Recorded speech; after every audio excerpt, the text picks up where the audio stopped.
It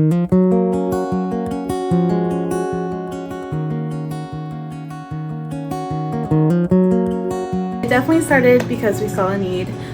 We know that several students are facing housing insecurities, food insecurities, and just mental health is a rising concern.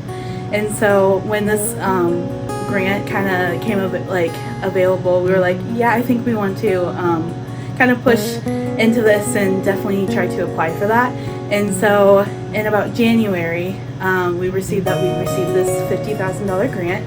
And so with the $50,000, we got to create this new space. And so we got to deconstruct and reconstruct, and we can offer some really cool resources for students. We do have a fully stocked pantry. We also have a hygiene room where it's just floor to ceiling stocked with feminine products, shampoo, soap, toothpaste, toothbrushes, any bedding material that you might need, that is in there for you. And then the front room is the mindfulness room, and it's anything from de-stressing activities like puzzles and games.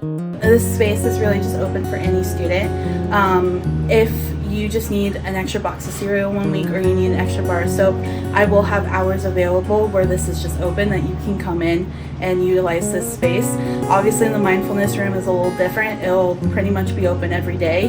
But if you are in need of something more specific, like you do have a housing insecurity or you do have a food insecurity and you would like some more additional resources, you can set up a meeting with me one-on-one, and I can help you get access to on-campus and off-campus resources.